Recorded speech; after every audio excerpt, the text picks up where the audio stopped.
दोस्तों, जिस तरह शब्दों के बिना कोई भाषा नहीं हो सकती, बिना कैनवस या दीवार के आप चित्र नहीं बना सकते, बिना कागज के आप कुछ भी लिख नहीं सकते, उसी तरह आप ब्रह्मचर्य के बिना स्वस्थ और आध्यात्मिक जीवन हासिल नहीं कर सकते। एक सच्चा ब्रह्मचारी ही भक्ति की खेती कर सकता है। एक सच्चा ब्रह्मचारी ही योगाभ्यास कर सकता है। एक सच्चा ब्रह्मचारी ही ज्ञान प्राप्त कर सकता है। एक योगी के लिए ब्रह्मचर्य उसी तरह है जैसे एक बिजली के बल्ब के लिए बिजली। ब्रह्मचर्य के बिना कोई भी आध्यात्मिक उन्नति संभव नहीं है। यह काम, क्रोध और लोभ की आंतरिक दुष्ट शक्तियां के खिलाफ युद्ध छेड़ने का एक शक्तिशाली हथियार और ढाल है।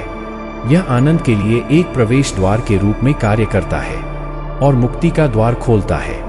ब्रह्मचर्य पुरुषों और महिलाओं दोनों के लिए है।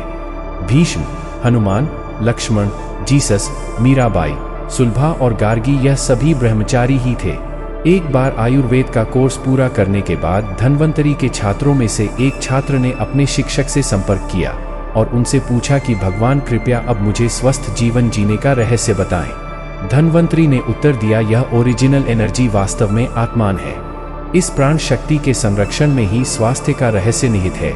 जो इस महत्वपूर्ण और कीमती ऊर्जा को बर्बाद करता है, उसका शारीरिक, मानसिक, नैतिक और आध्यात्मिक विकास कभी नहीं हो सकता है। इस बात को हमेशा याद रखें कि वीर गति में भगवान है। वीर्य गतिशील इच्छा शक्ति है। वीर्य ही आत्मबल है। वीर्य जीवन, विचार, बुद्धि और चेतना का सार है। महत्वपूर्ण ऊर्जा वीर्य जो आपके जीवन का समर्थन करती है, जो प्राणों का प्राण है, जो आपकी आंखों में चमकती है, जो आपके चमकते गालों में चमकती है। वीर्य आपके लिए एक बड़ा खजाना है। यह रक्त का सार है। जैसे भोजन से काया निर्मित होता है, खाना खाने से खून बनता है, खून से मांस बनता है, मांस से चर्बी बनती है, चर्बी से मज्जा बनता है, तब जाके मज्जा से वीर्य निकलता है। यह वीर्य का अंतिम सार है। जैसे गन्ने में शक्कर और दूध में मक्खन व्याप्त है, वैसे ही वीर्य भी पूरे शरीर में व्याप्त है। यह पूरे शरीर में सूक्ष्म रूप में रहता है। यह यौन इच्छा और यौन उत्तेजना के प्रभाव में यौन अंगों में वापस ले लिया जाता है और स्थूल रूप में जटिल हो जाता है।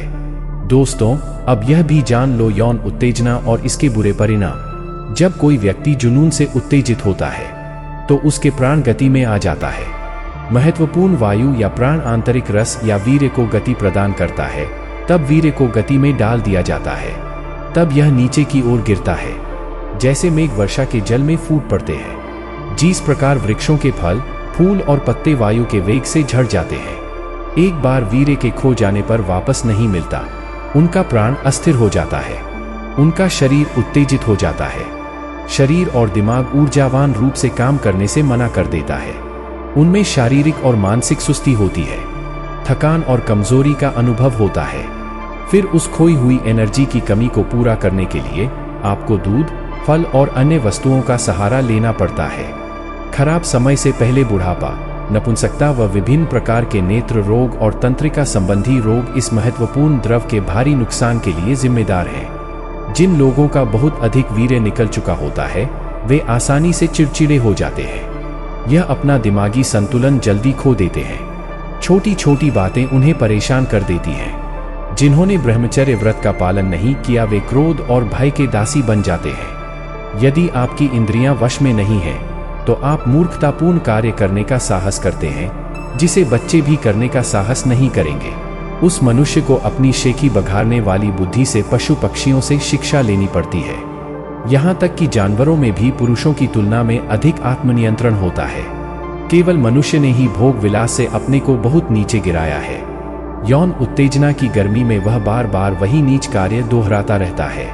उसका थोड़ा सा भी खुद पर आत्मनियंत्रण नहीं होता। वह कामवासना का पूर्ण गुलाम हो जाता है। वह संभोग के हाथों की कठपुतली बनकर रह जाता है। खरगोशों की तरह वह दुनिया में भिखारियों की संख्या बढ़ाने के लिए अनगिनत बच्चों को जन्म देता है। शेर, बैल और अन्य शक्तिशाली जानवरों में पुरुषों की तुलना में बेहतर आत्मसंयम होता है। शेर तो साल में एक बार ही संभोग करते हैं, इसीलिए वह इतने स्ट्रांग होते हैं। जब तक पुरुष और महिलाएं, लड़के और लड़कियां ब्रह्मचर्य या ब्रह्मचर्य के व्रत को बनाए रखने के लिए अपने स्तर पर पूरी कोशिश नहीं करेंगे, तब तक उनका मजबूत और स्वस्थ होना असंभव है। शुद्ध हवा, शुद्ध पानी, पौष्टिक भोजन, शारीरिक व्यायाम, टेनिस जैसे बाहरी खेल, ये सभी अच्छे स्वास्थ्य, शक्ति और उच्च स्तर की ताकत और जीवन शक्ति के रखरखाव में भारी योगदान करते हैं। वास्तव में स्वास्थ्य और शक्ति प्राप्त करने के कई तरीके हैं। निसंदेह ये तरीके इंडिस्पेंसेबल हैं, लेकिन ब्रह्मचर्य सबसे महत्वपूर्ण है। यह एकमात्र स्रोत है जो सच्ची मर्दानगी को बनाए रखता है, जिसका यौन ऊर्जा पर पूर्ण नियंत्रण है। वह किसी अन्य माध्यम से अप्राप्य शक्ति प्राप्त करता है। ब्रह्मचर्य आंतरिक शक्ति और मन को शांति देता है। यह शारीरिक और मानसिक ऊर्जा के संरक्षण में मदद करता है। यह स्मृति बल और मस्तिष्क शक्ति को बढ़ाता है। यह जबरदस्त शक्ति, जोश और जीवन को नई शक्ति प्रदान करता है और जीवन की दैनिक लड़ाई में कठिनाइयों का सामना करने की शक्ति देता है। यदि कोई पुरुष गृहस्थ जीवन में भी ब्रह्मचर्य का जीवन व्यतीत करता है और केवल संतान पाने के लिए कभी कभी संभव करता है, तो वह स्वस्थ, बुद्धिमान, मजबूत, सुंदर, त्यागी बच्चों को जन्म दे सकता है। प्राचीन भारत के तपस्वी और रक्षक जब विवाहित थे, इस उद्देश्य के लिए इस उत्कृष्ट नियम का बहुत सावधानी से पालन करते थे और उदाहरण के द्वारा सिखाते थे और अभ्यास करते थे कि एक गृहस्थ के रूप में भी ब्रह्मचारी का जीवन कैसे व्यतीत किया जाए। एक सच्चे ब्रह्मचारी के पास जबरदस्त ऊर्जा, एक स्पष्ट मस्तिष्क, विशाल इच्छा शक्ति, साहसिक समक्ष प्रतिगामी स्मृति और अच्छी विचार शक्ति होती है। स्वामी दयानंद ने एक महान महाराजा की गाड़ी रोक दी थी। उन्होंने अपने हाथों से तलवार तोड़ दी। यह सब उनकी ब्रह्मचर्य की शक्ति के कारण ही था। यहाँ तक कि सभी आध्यात्मिक नेता सच्चे ब्रह्मचारी रहे हैं। जीसस, शंकर, ज्ञान देव और समर्थ रामदास सभी ब्रह्मचारी थे। संयम का जीवन वास्तव में कठिनाइयों से घिरा हुआ होता है। कहा जाता है, शेर या हाथी को वश में करना आसान है, कोबरा के साथ खेलना आसान है, आग पर चलना आसान है, युद्ध के मैदान में विजय प्राप्त करना आसान है, लेकिन काम वासना को मिटाना थोड़ा मुश्किल है। हालांकि आपको तनिक भी निराश होने की जरूरत नहीं है। दोस्तों, ईश्वर पर, उनके नाम पर और उनकी कृपा पर विश्वास रखें। केवल मानवीय प्रयास ही पर्याप्त नहीं होगा, ईश्वरीय कृपा की आवश्यकता है।